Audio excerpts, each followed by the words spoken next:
നമസ്കാരം. നമസ്കാരം. One step forward, two step back. ഒരു സ്റ്റെപ്പ് മുമ്പോട്ട് വെച്ചാൽ രണ്ട് സ്റ്റെപ്പ് പുറകോട്ട് വെക്കണം. ഇതാണ് ലെനിൻ്റെ തിയറി എന്നാണ് ജി സുധാകരൻ ഇന്ന് പാർലമെൻറ്റിൽ നിയമസഭയിൽ പറഞ്ഞത്. അപ്പം ഇതിലിപ്പോൾ അദ്ദേഹം പറഞ്ഞത് ഇത്തരത്തിലുള്ള ഒരു തെറ്റ് പറ്റും, സ്വാഭാവികമാണ്. പക്ഷെ തെറ്റ് പറ്റി കഴിഞ്ഞാൽ പുറകോട്ട് പോകണം. അതുകൊണ്ട് ആ മഞ്ഞക്കുറ്റി അന്ന് CPM വെച്ചത് അവരെന്നെ എറിഞ്ഞിരുന്നു എന്നുണ്ടെങ്കിൽ ഈ പ്രശ്നമൊന്നും വരില്ലായിരുന്നു എന്നുള്ള അക്ഷരാർത്ഥത്തിൽ CPM കടന്നാക്രമിക്കുന്ന രീതിയിൽ അദ്ദേഹത്തിൻ്റെ ശൈലി നമുക്കറിയാം. വലിയ എന്താ പറയുക, മയപ്പെട്ട രീതിയിലാണ്. പക്ഷെ വാക്കുകൾ ഭയങ്കര മൂർച്ചയോട് കൂടിയാണ് പറയുന്നത്. ഈ തോൽവിക്കുള്ള പ്രധാന കാരണം ഇത്തരത്തിലുള്ള അഹങ്കാരപരമായ ധിക്കാരപരമായ CPM പ്രവണതകളാണ്. CPM അടിച്ചാക്ഷേപിക്കുന്ന രീതിയിൽ CPM മാത്രമല്ല SFI അടക്കം കഞ്ചാവ് ഇതും കൊടുത്താൽ മാത്രം വോട്ട് കിട്ടുന്ന പരിപാടിയായിട്ട് പല സംഘടനകളെയും മാറ്റി പേരെടുത്ത് SFI പേരെടുത്ത് പറഞ്ഞിട്ടില്ല എന്നുണ്ടെങ്കിൽ പോലും യുവാക്കളെ കഞ്ചാവ് വൽക്കരിക്കാനും ലഹരിയിലേക്ക് കൊണ്ടുപോകുന്നു എന്നുള്ള എന്താ പറയുക പരോക്ഷമായിട്ടുള്ള വിമർശനം അദ്ദേഹം ഉന്നയിക്കുന്നുണ്ട്. അപ്പം എങ്ങനെയാണ് ഈ വിഷയത്തെ കാണുന്നത്? ഫവാസെ, അത് ഇന്ന് നിയമസഭയിൽ ജി സുധാകരൻ്റെ വളരെ നിർണായകമായ ഒരു നീക്കം തന്നെയായിരുന്നു. എനിക്ക് തോന്നുന്നു ഇന്നിപ്പോൾ കേരളത്തിൽ ജീവിച്ചിരിക്കുന്ന ഈ CPM സഖാക്കളിൽ ഏറ്റവും കൂടുതൽ ബൗദ്ധിക നിലവാരമുള്ള ഒരു നേതാവ് തന്നെയാണ് ജി സുധാകരൻ. അതിപ്പോൾ കമ്മ്യൂണിസത്തെക്കുറിച്ചായാലും ലെനിസത്തെക്കുറിച്ചായാലും മാർക്സിസത്തെക്കുറിച്ചായാലും കൃത്യമായി പഠിച്ചിട്ടുള്ള ഒരാൾ ആരാണെന്ന് ചോദിച്ചാൽ അത് ജി സുധാകരനായിരിക്കും. മറ്റാളുകളില്ല എന്നല്ല പറയുന്നത്. പക്ഷേ ജി സുധാകരനോളം അതൊരു പഠന വ്യഗ്രതയോടുകൂടി മനസ്സിലാക്കിയ ആളുകൾ വളരെ ചുരുക്കമാണ്. അദ്ദേഹം എപ്പോഴും പറയുന്നുണ്ട്, നിങ്ങൾ മൂലധനം വായിക്കണം, ജനങ്ങളിലേക്ക് ഇറങ്ങണം, കമ്മ്യൂണിസത്തെ എന്താണെന്ന് വിശകലനം ചെയ്ത് മനസ്സിലാക്കണം എന്നാണ് അദ്ദേഹം എപ്പോഴും പറയാറുള്ളത്. കമ്മ്യൂണിസ്റ്റ് മാനിഫെസ്റ്റോ വായിച്ചവർ എത്ര പേരുണ്ട് എന്നാണ് അദ്ദേഹം ഇന്നും നിയമസഭയിൽ ചോദിച്ച കാര്യം. നിയമസഭയിലും ഇന്ന് അത് തന്നെയാണ് അദ്ദേഹം ചോദിച്ചത്. ഇനി ഫവാസ് പറഞ്ഞ വിഷയത്തിലേക്ക് വരാം. ഒരു 2 ചുവട് മുന്നിലേക്ക് പോകുമ്പോൾ ഒരു 4 ചുവട് പുറകിലേക്ക് വരണം എന്ന് അദ്ദേഹം പറയുമ്പോൾ അതിൽ ഒരുപാട് ആന്തരാർത്ഥങ്ങൾ ഉൾക്കൊണ്ടിട്ടുണ്ട്. 2 ചുവട് നമ്മൾ മുന്നിലേക്ക് കുതിക്കുമ്പോൾ, അതായത് പുരോഗമനപരമായ രീതിയിൽ ചിന്തിക്കുകയും പ്രവർത്തിക്കുകയും ചെയ്യുമ്പോൾ ഇതിൽ ഏതെങ്കിലും തരത്തിലുള്ള പിശകുകൾ നമുക്ക് പറ്റിയിട്ടുണ്ടോ എന്ന് ഒന്ന് പുറംതിരിഞ്ഞ് ചിന്തിക്കണം. അതാണ് 2 ചുവട് മുന്നിലേക്ക് പോകുമ്പോൾ 4 ചുവട് പുറകിലേക്ക് വയ്ക്കണം എന്നുള്ള ആ ഒരു പ്രയോഗത്തിലൂടെ സുധാകരൻ അർത്ഥമാക്കിയതെന്നുള്ളതാണ് എനിക്ക് മനസ്സിലാകുന്നത്.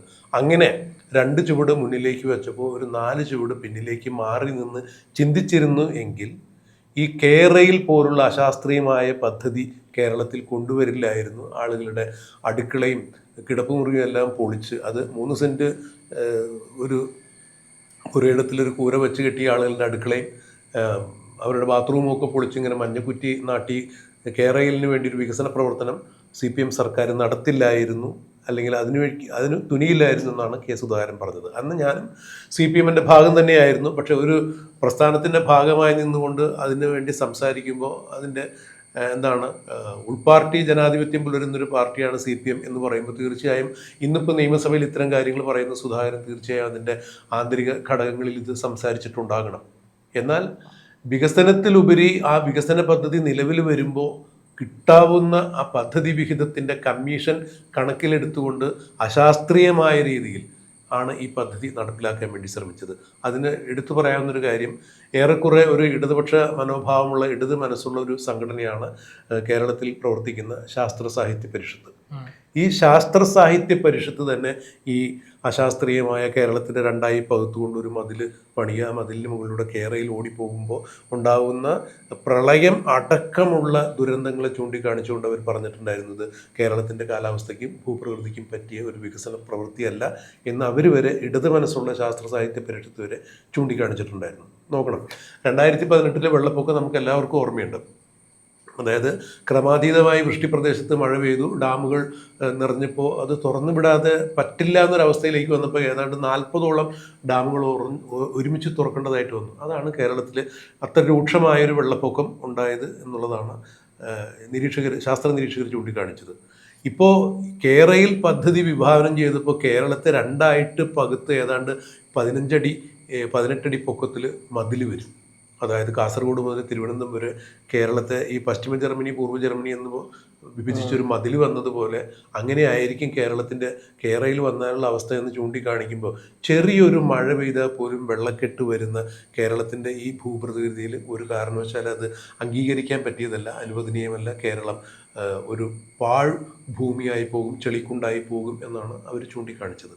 മാത്രമല്ല ഈ കേരളത്തിന് കുറുകെ ഒരു മതിൽ കിട്ടണമെന്നുണ്ടെങ്കിൽ സഹ്യപർവ്വതം മുഴുവൻ ഇടിച്ചു നിരത്തിയാലും കരിങ്കല്ല് കിട്ടില്ല എന്ന് പറയുന്നത്. അപ്പോൾ മറ്റുള്ള അനുബന്ധ സാധന സാമഗ്രികൾ ഇങ്ങനെ 2 ചുവട് മുന്നോട്ട് വെച്ചപ്പോൾ 4 ചുവട് പിന്നോട്ട് മാറി ചിന്തിച്ചിരുന്നെങ്കിൽ ആ പദ്ധതി വരില്ലായിരുന്നു. ആളുകളുടെ നെഞ്ചത്ത് വിശ്വാസ പ്രമാണങ്ങളുടെ മുകളിൽ മഞ്ഞക്കുറ്റി നാട്ടി അത്തരത്തോളം അശാസ്ത്രീയമായ ഒരു പദ്ധതിക്ക് പിണറായി വിജയൻ സർക്കാർ മുതിരുമായിരുന്നില്ല. പിണറായി വിജയൻ്റെ പേരെടുത്ത് പറയാതെയാണ് സുധാകരൻ അത്തരം കാര്യങ്ങൾ തുറന്നു പറഞ്ഞത് എന്നുള്ളത് എടുത്തു പറയേണ്ട ഒരു കാര്യം തന്നെയാണ്. കൂടാതെ മറ്റൊരു കാര്യം കൂടി ഇന്ന് സഭയിൽ അദ്ദേഹം പരാമർശിക്കുകയുണ്ടായി. അതായത് ഈ തോട്ടപ്പള്ളി സ്പിൽവേ കുറിച്ചാണ്. അത് കരിമണൽ ഖനനവുമായി ബന്ധപ്പെട്ട് ഇന്ന് കേരളത്തിൻ്റെ ചർച്ച മുഴുവൻ കേന്ദ്രീകരിച്ച് നിൽക്കുന്ന ആലപ്പുഴ, തോട്ടപ്പള്ളി ആ പ്രദേശങ്ങളാണ്. കാരണം കേരളത്തിൽ ഏറ്റവും കൂടുതൽ കരിമണൽ ധാതു ഖനനം ചെയ്തെടുക്കപ്പെടുന്ന ഒരു ഭൂപ്രദേശം ആലപ്പുഴ, അമ്പലപ്പുഴ ആ ഭാഗങ്ങൾ തന്നെയാണ്. അത് ജി സുധാകരൻ്റെ മണ്ഡലം കൂടിയാണ്. അവിടേക്ക് ഇപ്പോൾ പുതിയ MLA ആയ അദ്ദേഹം നേരത്തെ NCPയിലായിരുന്നു, ഇപ്പോൾ കേരള കോൺഗ്രസിൻ്റെ MLA ആയി ജയിച്ചു കയറി വന്ന വിൻസെൻ്റ് ഈ സുധാകരൻ്റെ മണ്ഡലമായ അമ്പലപ്പുഴയിൽ തോട്ടപ്പള്ളി സ്പിൽവേ സ്ഥിതി ചെയ്യുന്ന സ്ഥലത്ത് അത് സ്പിൽവേ തുറന്നു കിടക്കുകയാണോ, അതിലൂടെ വെള്ളം ഒഴുകി പോകുന്നുണ്ടോ എന്നൊക്കെ അറിയുന്നതിന് വേണ്ടി അദ്ദേഹം ചെന്നു എന്നാണ് പറയുന്നത്. ഒരു MLA എന്ന രീതിയിൽ നാട്ടിൽ നടക്കുന്ന വികസന പ്രവർത്തനങ്ങളല്ല എന്നുണ്ടെങ്കിൽ നാട്ടിൽ ഉണ്ടാകാൻ സാധ്യതയുള്ള മഴക്കെടുതികൾ അല്ലെങ്കിൽ മഴക്കാല പൂർവ്വ ശുചീകരണ പ്രവർത്തനങ്ങളെക്കുറിച്ചൊക്കെ ചിന്തിക്കുമ്പോൾ തീർച്ചയായും അദ്ദേഹത്തിന് അതിന് അവകാശമുണ്ട്. പക്ഷേ അത് മറ്റൊരു MLAയുടെ മണ്ഡലത്തിലാണ് എന്നുള്ളത് വരുമ്പോൾ അങ്ങനെ അവിടെ അദ്ദേഹം പോകുന്നുണ്ടെങ്കിൽ തീർച്ചയായും ആ MLA കൂടി അറിയിച്ചിരിക്കണം എന്നതാണ് അത്ര നിലവിലുള്ള കീഴ്വഴക്കം. അത് വിൻസെൻ്റ് പാലിച്ചില്ല. അതിൽ ജി സുധാകരൻ രോഷത്തോടുകൂടി സംസാരിച്ചു എന്നാണ് നമ്മൾ മനസ്സിലാക്കിയത്. മാധ്യമങ്ങളിലൂടെയൊക്കെ കണ്ടറിഞ്ഞതാണ്. ഈ വിൻസെൻറ്റിന് കാശിൻ്റെ അഹങ്കാരമാണ്. അദ്ദേഹത്തിൻ്റെ ബാറിൽ കള്ളു കുടിക്കാൻ പോകുന്ന ആളുകൾ ഒരുപാടുണ്ട്. ഞാൻ അതിനുവേണ്ടി പോകാറില്ല, അതുകൊണ്ട് എന്നോടൊരു നീരസം കാണാം എന്നൊക്കെ സുധാകരൻ പറയും. അതിന് മുള്ളും മുനയും വെച്ച രീതിയിൽ വിൻസെൻ്റ് തുറന്നടിക്കുകയും ചെയ്തു. ഞാൻ 50 വർഷക്കാലം ഗൾഫിൽ 60 ഡിഗ്രി സെൻറ്റിഗ്രേഡിൽ കിടന്ന് വിയർത്ത് പണിയെടുത്തുണ്ടാക്കിയ പണമാണ്. അത് മുടക്കി ഞാൻ ബിസിനസ് ചെയ്യുമ്പോൾ അതിനെക്കുറിച്ച് ആക്ഷേപകരങ്ങളായിട്ടുള്ള വാർത്തകൾ പറയുന്ന ആളുകൾക്ക് അത് പറയാനേ പറ്റുള്ളൂ. ഞാൻ ഒരു പാർട്ടി മാത്രം മാറിയിട്ടുള്ളൂ. ആയുഷ്കാലം മുഴുവൻ ഒരു പാർട്ടിയിൽ നിന്നിട്ട് ആ പാർട്ടിയെ തള്ളിപ്പറഞ്ഞ ആളുകൾക്ക് പാർട്ടിയെക്കുറിച്ച് അല്ലെങ്കിൽ അതിൻ്റെ ആദർശത്തെക്കുറിച്ച് പറയാനൊന്നും യാതൊരു യോഗ്യതയില്ല എന്നൊക്കെ പറഞ്ഞ് ജി സുധാകരനെയും തുറന്നടിച്ചിട്ടുണ്ടായിരുന്നത് UDF ആണ്, കമ്മ്യൂണിസ്റ്റ് പാർട്ടിയല്ല എന്നൊക്കെ പറയുകയുണ്ടായി. അപ്പോൾ രാഷ്ട്രീയ സദാചാര മര്യാദകൾ മറന്നുകൊണ്ട് തന്നെയാണ് ജി സുധാകരനെതിരെ വിൻസെൻ്റ് അത്തരത്തിലുള്ള പരാമർശങ്ങൾ നടത്തിയത്. അതിൻ്റെ ഒരു പ്രതിഫലനം കൂടി ഇന്ന് സഭയിൽ സുധാകരൻ ഉന്നയിക്കുകയുണ്ടായി. കരിമണലിനെ കുറിച്ച് അദ്ദേഹം സംസാരിക്കുകയുണ്ടായി. കൂട്ടത്തിലിപ്പോൾ ഫവാസ് പറഞ്ഞ പോലെ നമ്മുടെ യുവാക്കൾ തന്നെയാണ് ഒരു പ്രദേശത്തെ മുന്നോട്ട് നയിക്കേണ്ട ചാലകശക്തിയായി വരേണ്ടത്. അടുത്ത ഭരണാധികാരികൾ അല്ലെങ്കിൽ രാഷ്ട്രത്തെ നയിക്കുന്നത് ഇന്നത്തെ കുട്ടികളാണ് എന്ന് പറഞ്ഞതുപോലെ അദ്ദേഹം വയലാറിൻ്റെ ഒരു കവിതയൊക്കെ ഉദ്ധരിച്ചുകൊണ്ട് തന്നെയാണ് അതിനെക്കുറിച്ച് പറഞ്ഞത്. അത് നീതിശാസ്ത്രങ്ങളെ തിരുത്തി കുറിക്കാൻ ഉള്ള പ്രതിഭകളായിരിക്കണം മാവേലി നാടിൻ്റെ ഈ മധുരസ്വപ്നങ്ങൾ, ഈ യുവത എന്നുള്ളൊരു കോട്ടിങ് കൂടിയാണ് അദ്ദേഹം ഉദ്ധരിച്ചുകൊണ്ട് പറഞ്ഞത്. അവിടെ എടുത്തു പറയേണ്ട ഒരു കാര്യം, ഇന്ന് മദ്യത്തിനും മയക്കുമരുന്നിനും ഒക്കെ അടിമപ്പെട്ട് നമ്മുടെ യുവാക്കൾ ലക്ഷ്യബോധം നഷ്ടപ്പെട്ട് എവിടെയൊക്കെ അലയുന്ന ഒരു പ്രതീതിയാണ് കേരളത്തിലുള്ളത്. ബഹുമാന്യനായ ആഭ്യന്തര വകുപ്പ് മന്ത്രി രമേശ് ചെന്നിത്തല തന്നെ ഓപ്പറേഷൻ തുഫാൻ അല്ലേ, അങ്ങനെ ഇന്ന് ഒരു കുട്ടിയുടെ കയ്യിൽ നിന്ന് 10 കിലോ കഞ്ചാവാണ് പിടിച്ചിട്ടുള്ളത്. അപ്പോൾ അത്രത്തോളം ദയനീയമായ ഭീകരമായ ഒരവസ്ഥയാണ്. ഒരു കുട്ടിയുടെ കയ്യിൽ നിന്ന് അത്രയും കഞ്ചാവ് പിടിക്കുക എന്ന് പറയുമ്പോൾ ആയിരക്കണക്കിന് കുട്ടികളാണ് ഇതിൻ്റെ ഇരയാകുന്നത് എന്നുള്ളതാണ്, അല്ലെങ്കിൽ ആയിരക്കണക്കിന് കുടുംബങ്ങളാണ് നശിക്കുന്നത് എന്നുള്ളത് വലിയൊരു യാഥാർത്ഥ്യം തന്നെയാണ്. അതുകൂടി കണക്കിലെടുത്തിട്ടാണ് ജി സുധാകരൻ പ്രതികരിച്ചത്. സാർ ഓർക്കുന്നുണ്ടാവും, കുറച്ചു മുമ്പ് CPM ഒരു വനിതാ MLAയുടെ മകൻ ഈ പറഞ്ഞ പോലെ പ്രതിഭയുടെ മകൻ, പേരെടുത്ത് പറയുന്നുണ്ട്, കുഴപ്പമില്ല.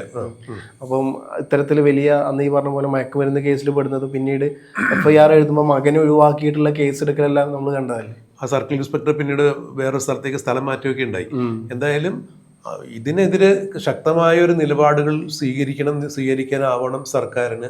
നമ്മുടെ സുസ്മേരമുഖനായ മുഖ്യമന്ത്രിക്ക് അതിന് സാധിക്കും. ഞാൻ സുസ്മേരമുഖനല്ല എന്നുകൂടി സുധാകരൻ പറയുന്നുണ്ട്. ഞാൻ ആത്മനിന്ദ നടത്തുകയല്ല, പക്ഷെ അത് വലിയൊരു ഗുണമാണ് എന്നുകൂടി അദ്ദേഹം എടുത്തു പറഞ്ഞു. അവിടെ അദ്ദേഹം ഈ എടുത്ത് പറഞ്ഞ കാര്യങ്ങളിൽ നമുക്ക് മനസ്സിലാക്കേണ്ട ഒരു കാര്യങ്ങൾ, അതായത് തിരുത്തേണ്ടത് തിരുത്തണം.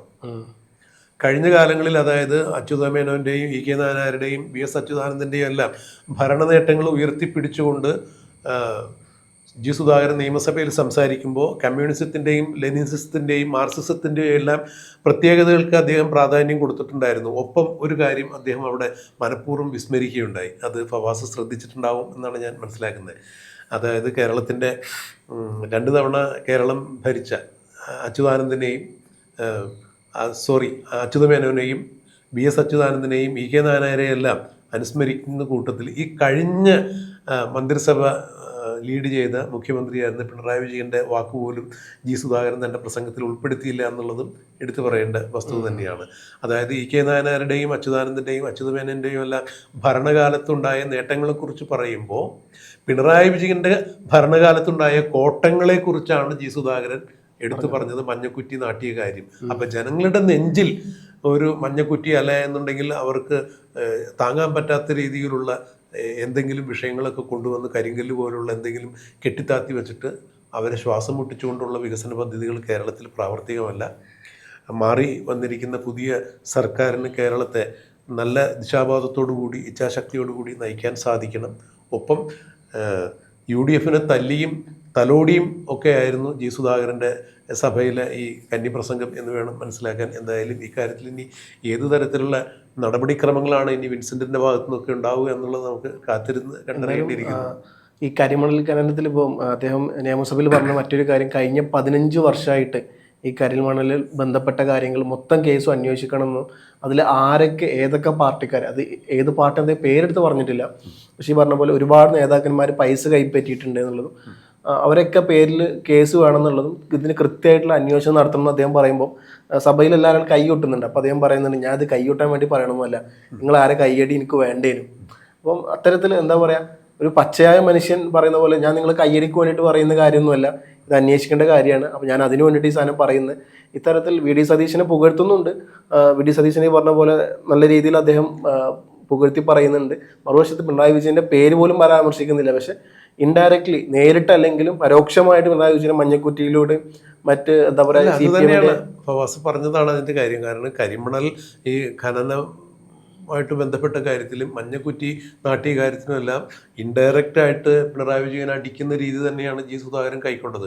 അവിടെ അദ്ദേഹം പറഞ്ഞൊരു കാര്യം കൊണ്ടുണ്ട്, പ്രസംഗിക്കുമ്പോൾ കയ്യടി നേടാൻ വേണ്ടിയിട്ടല്ല ഇത്തരം കാര്യങ്ങൾ പറയുന്നത്, കാര്യങ്ങൾ വസ്തുതകളാണ് പറയുന്നത്. അപ്പോൾ അതിലൂടെ അദ്ദേഹം പറഞ്ഞത് ഏതെങ്കിലും തരത്തിൽ കയ്യടി നേടുന്നതിന് വേണ്ടിയിട്ട് കാര്യങ്ങൾ സംസാരിക്കരുത്. നവോത്ഥാനം എന്ന് പറയുന്ന ഉണർവാണ്, പുതിയ ഉണർവാണ്. പുതിയ ഉണർവ് എന്ന് പറഞ്ഞാൽ ഇരുന്നിട്ട് എഴുന്നേൽക്കുന്നതിന് എല്ലാ ഉണർവെന്ന് പറയുക. അപ്പോൾ ഈ നവോത്ഥാനം യഥാർത്ഥത്തിൽ അത് യാഥാർത്ഥ്യമാകേണ്ടത് സാധാരണക്കാരന് പോലും സമാധാനപരമായി തനിക്ക് വികസന സ്വപ്നങ്ങളിലേക്ക് നടന്നു കയറാൻ പറ്റും. അല്ലെങ്കിൽ തല ഉയർത്തിക്കൊണ്ട് തന്നെ എനിക്കൊരു സ്വർഗമുണ്ടെങ്കിൽ ആ സ്വർഗത്തിലേക്ക് പോകാൻ എൻ്റെ നാടിനെ പ്രാപ്തനാക്കണം എന്ന് ടാഗോർ ഗീതാഞ്ജലിയിൽ പറഞ്ഞ വാക്യങ്ങളൊക്കെ ഉദ്ധരിച്ചുകൊണ്ടാണ് അദ്ദേഹത്തിൻ്റെ പ്രസംഗം അവസാനിപ്പിച്ചത്. അപ്പോൾ തലകുനിക്കാതെ നമുക്ക് ധൈര്യത്തോടു കൂടി ലജ്ജാവിഹീനനായി നട്ടലുയർത്തി നിന്നുകൊണ്ട് നമ്മുടെ ഇന്നത്തെ വ്യവസ്ഥിതിയിൽ ജീവിക്കാൻ ഓരോരോ മനുഷ്യർക്കും അഭിമാനബോധത്തോടു കൂടി നിലനിൽക്കാൻ സാധിക്കുമ്പോഴാണ് വികസനം സാധ്യമാകുക. അല്ലെങ്കിൽ അതാണ് വികസനത്തിൻ്റെ യാഥാർത്ഥ്യം. അവിടെയാണ് സ്വർഗം. ആ സ്വർഗത്തിലേക്ക് എൻ്റെ നാടിനെ നയിക്കണം ദൈവമേ എന്ന് ആണ് ടാഗോർ പറഞ്ഞിരിക്കുന്നത്. അതിനുവേണ്ടി പ്രാർത്ഥിക്കുന്നു എന്നുകൂടി ജി സുധാകരൻ പറഞ്ഞു. അതായത് VD സതീശൻ സർക്കാരിന് എല്ലാവിധ നന്മകളും നൽകുന്നു, അങ്ങനെ പ്രവർത്തിക്കാൻ ഞാൻ അദ്ദേഹത്തിന് എല്ലാവിധ നന്മകളും നേർന്നുകൊണ്ട് പ്രാർത്ഥിക്കുന്നു എന്നുകൂടി ജി സുധാകരൻ പറയുമ്പോൾ ആ പ്രാർത്ഥനയുടെ അർത്ഥം അദ്ദേഹം ഗീതാഞ്ജലിയിലൂടെയാണ് വ്യക്തമാക്കിയത്. എന്തായാലും ഒരു കമ്മ്യൂണിസ്റ്റുകാരൻ എന്ന രീതിയിൽ പലപ്പോഴും പുറത്തേക്ക് പരുക്കൻ സ്വഭാവം കാണിക്കുന്ന ഒരു നേതാവാണ് ജി സുധാകരനെങ്കിലും യഥാതഥമായ വസ്തുതകൾ മുഖം നോക്കാതെ വിളിച്ചു പറയാനും ആ വസ്തുതകളിൽ സത്യത്തിൻ്റെ ലാഞ്ചനകൾ ഉണ്ടായിരിക്കും. അത് ഒന്നും പതിരായിരിക്കില്ല, എല്ലാം കതിര് തന്നെ ആയിരിക്കും എന്നുള്ളതാണ് അദ്ദേഹത്തിൻ്റെ ഇതുവരെയുള്ള രാഷ്ട്രീയ പ്രവർത്തനത്തിലൂടെ നമുക്ക് മനസ്സിലാക്കാൻ സാധിച്ചിട്ടുള്ളത്. 2 തവണ മന്ത്രിയായിരുന്ന, 4 തവണ, ഇപ്പോൾ 5 തവണ MLA ആയി, ഈ പ്രാവശ്യം കൂടി 5 തവണ MLA ആയി തിരഞ്ഞെടുക്കപ്പെട്ടിട്ടുള്ള ജി സുധാകരൻ ഇന്നേ വരെ അഴിമതി രഹിതനായ നേതാവ് എന്ന പേര് നിലനിർത്തിക്കൊണ്ട് തന്നെയാണ് പൊതുപ്രവർത്തന രംഗത്ത് നിന്നിട്ടുള്ളത്. എന്തായാലും ഈ നിയമസഭയിലും സുധാകരൻ പൊതുജനങ്ങൾക്ക് ഒരു മുതൽക്കൂട്ട് തന്നെയായിരിക്കും എന്നാണ് നമുക്ക് വിശ്വസിക്കാൻ കഴിയുക.